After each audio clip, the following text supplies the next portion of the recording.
Halo, nama saya Viana Orenita Moloringan dari Program Studi Farmasi Universitas Trinita Manado. Saat ini saya akan menjelaskan intisari presentasi kelompok 3, yaitu tentang definisi tablet. Tablet adalah sediaan bentuk padat yang mengandung substansi obat dengan atau tanpa bahan pengisi. Adapun kriteria tablet yaitu harus mengandung zat aktif dan non-aktif yang memenuhi persyaratan, harus mengandung zat aktif yang homogen dan stabil, keadaan fisik harus cukup kuat terhadap gangguan fisik atau mekanik, keseragaman bobot dan penampilan harus memenuhi persyaratan. Ada juga keuntungan bentuk sediaan tablet, yaitu volume dan bentuk kecil sehingga mudah dibawa, disimpan, dan diangkut, memiliki variabilitas sediaan yang rendah, keseragaman lebih baik dalam mengandung zat aktif yang lebih besar dan bentuk volume yang lebih kecil. Tablet dan dalam bentuk kering sehingga kestabilan zat aktif lebih terjaga. Selanjutnya, kerugian atau kekurangan bentuk sediaan tablet, yaitu beberapa pasien tidak dapat menelan tablet, formulasi tablet cukup rumit, zat aktif yang hidroskopis mudah untuk dirusak, kebanyakan tablet yang ada di pasaran tidak menutupi rasa pahit atau tidak enak dari obat. Selanjutnya, kegunaan tablet. Untuk pengobatan lokal, tablet untuk vagina digunakan sebagai antiinfeksi, antifungsi, hormon lokal. Tablet untuk mulut dan tenggorokan. Dan untuk pengobatan sistematik, yaitu tablet langsung ditelan, tablet pucal antara gigi dan gusi, tablet sublingual di bawah lidah, tablet implantasi di bawah kulit badan. Selanjutnya, bahan penyusun dan prosedur formulasi. Bahan penyusun: 1. Bahan pengisi, 2. Bahan pengikat, 3. Bahan penghancur, 4. Bahan pelincir, 5. Pewarna dan pigmen, 6. Pemanis dan pemberi rasa. Kemudian prosedur formulasi. Metode granulasi basah. Granulasi basah adalah proses di mana cairan yang ditambahkan pada serbuk obat atau campuran serbuk obat dan ekspien dalam bejana yang dilengkapi dengan pengaduk dan akan menghasilkan gumpalan atau granul. Kemudian metode gempa langsung. Metode berikutnya adalah gempa langsung. Prosedur metode ini jauh lebih sederhana daripada metode granulasi basah yang tadi, sehingga lebih ekonomis dan efisien dalam proses produksinya. Kemudian ada evaluasi serbuk dan granul.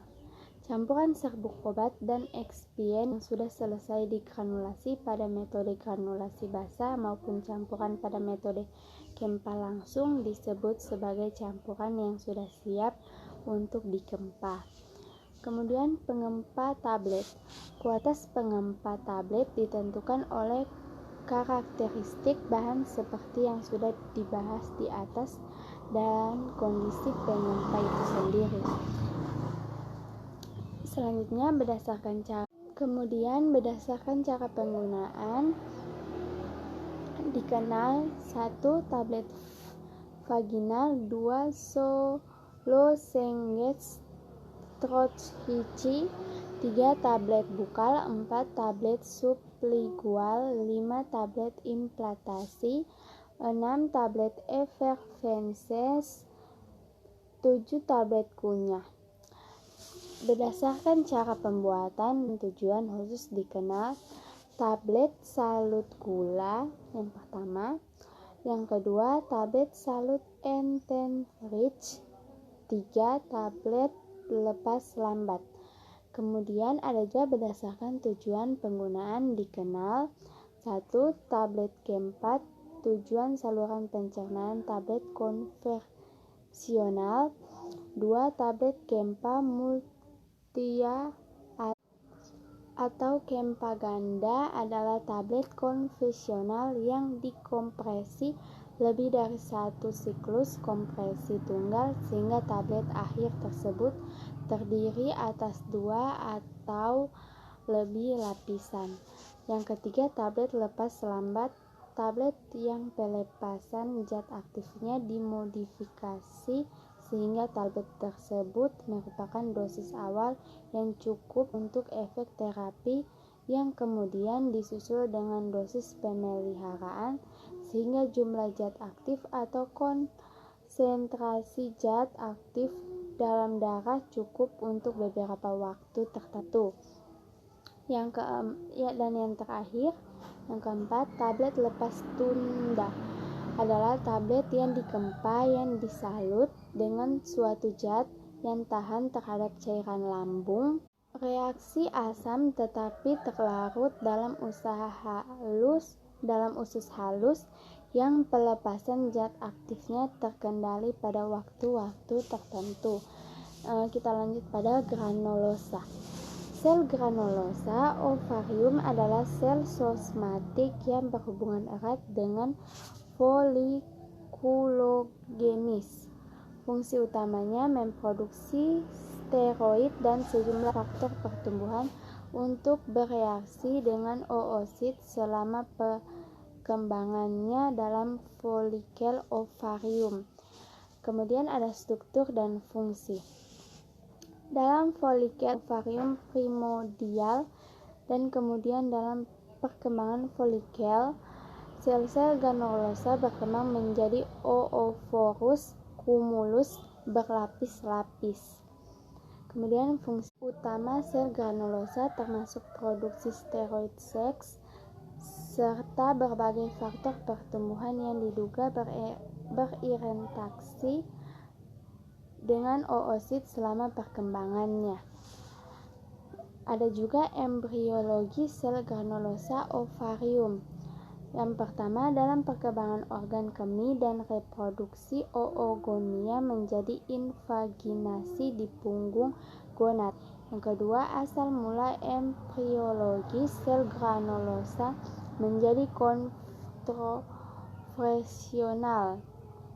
Pada tahun 1970-an, bukti muncul bahwa sel pertama yang melakukan kontak dengan oogonia berasal dari mesonefrik.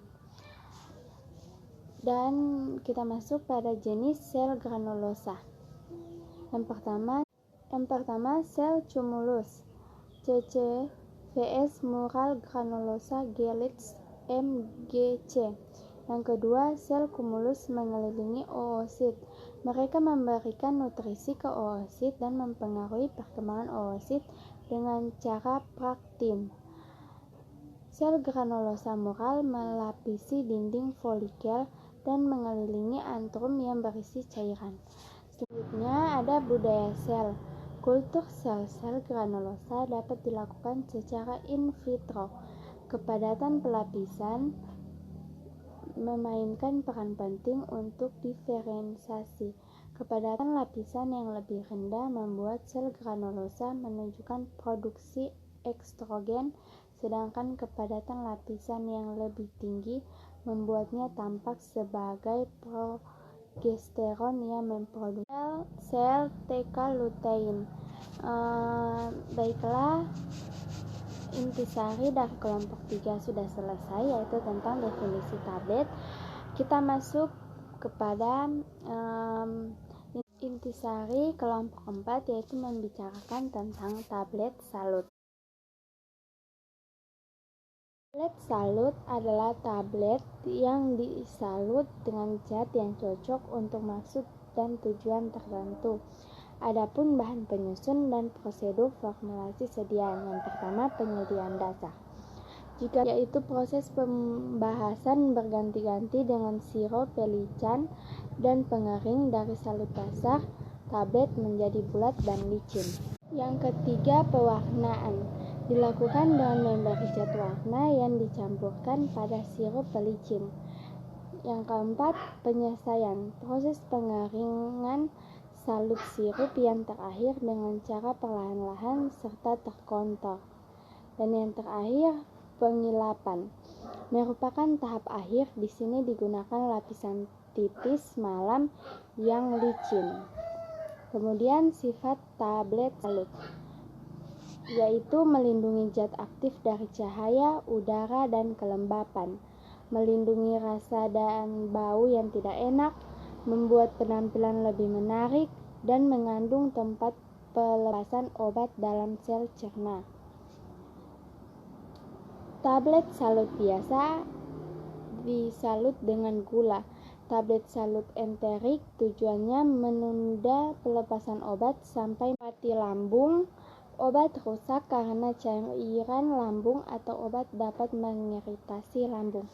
Sekian intisari saya dari hasil presentasi kelompok 3 dan kelompok 4. Jika ada salah kata, saya mohon maaf. Terima kasih.